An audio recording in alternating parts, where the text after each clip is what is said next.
tu l'as dit toi-même, là, la motivation va jouer un rôle important dans l'atteinte de cet objectif-là. Toi, qu'est-ce que tu mets en place là, dans le quotidien, mettons, pour garder une motivation? J'ai pas beaucoup de besoin de me garder motivé. Là. Je pense, le projet, le projet en soi me motive. Fait que ça va. C'est-à-dire que l'objectif final, c'est le fun. Là. Mais même le projet de grimper mon entraînement, de penser à mon entraînement, de planifier mon entraînement, tout ça, j'ai du plaisir à le faire. Fait qu'il y a beaucoup de ça. Mais sinon, le reste, c'est ça. C'est pour me garder motivé, ben c'est que ça devient. En fait, c'est que ça devient une habitude. Tu sais que c'est rendu automatisé, mettons, dans ma routine de vie, l'activité comme ça, puis ce niveau-là quand même, parce que quand j'ai fait une phase avant de retomber dans les sports d'endurance, les moments où je faisais de l'entraînement, du sport de combat, je m'entraînais quand même 7-8 fois en gym, plus la muscu, etc. Fait que j'étais à peu près dans la même intensité. Fait que ça fait, mettons, 5-6 ans quand même au bout de la ligne que je maintiens ce rythme-là. Fait que je pense que à partir du moment où ça fait partie de ton identité, que ça fait partie d'une habitude, tout ça, ça crée le climat de motivation qui fait que tu as moins de besoin versus, par exemple, quelqu'un qui se met à l'activité physique qui a besoin de s'accrocher à quelque chose. Moi, j'ai s'accrocher à quelque chose peut-être même plus externe, je pense qu'il s'est rendu intériorisé à moi. Puis c'est ça que quand tu commences, tu n'as pas de résultat, tu n'as pas eu encore comme les bienfaits de ce que tu as commencé, puis ça ne vient pas tout de suite non plus, souvent. Là. Si tu veux perdre du poids ou prendre du muscle, peu importe ton objectif en entraînement, souvent au début, c'est plus long, puis à un moment donné, justement, tu pognes un rythme. Puis je trouve ça vraiment intéressant ce que tu dis parce que là, 2 épisodes, j'ai posé une question semblable à Alexandre Gagnon-Bouchard qui est en entraînement, puis il m'a dit exactement la même chose, comme que lui s'entraîne depuis ultra longtemps. Avant, c'était pour le sport.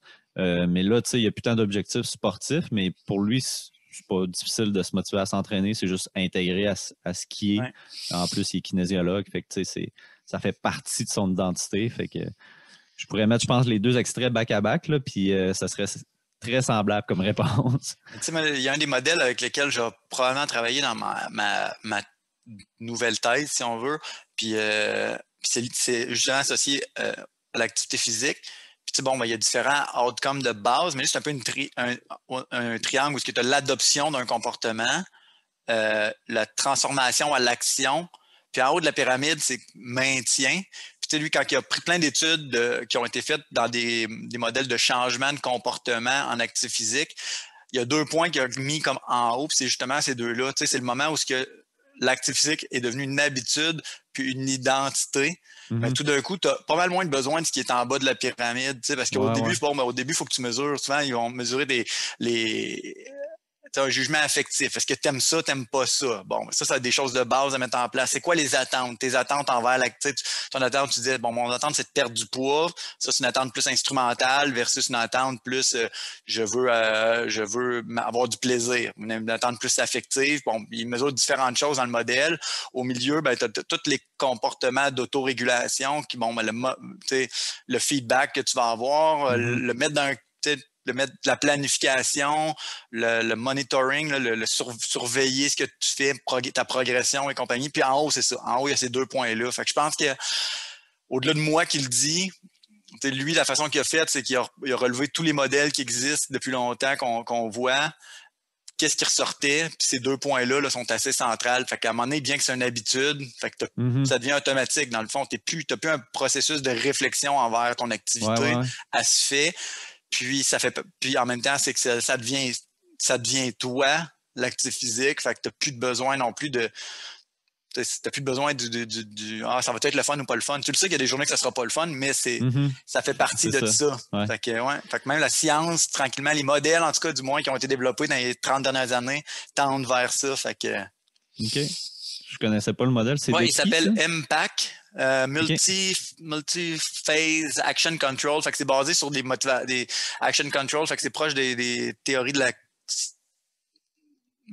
Je les ai pas en français, le plan. plan behavior, puis toutes ces choses-là. Ouais. Ça fait que c'est plus, c'est proche des théories socio-cognitives, puis tout ça. Mais c'est assez récent. C'est un chercheur à Vancouver, en fait. OK. Fait que, lui, il a lancé ça. Je veux dire, c'est la recherche qui a mené à développer son propre modèle. Ça date de 2013. C'est pas super vieux là, comme modèle. Fait que ça a été testé sur différents points, là, mais il y a encore beaucoup de travail à faire là-dessus. Ouais.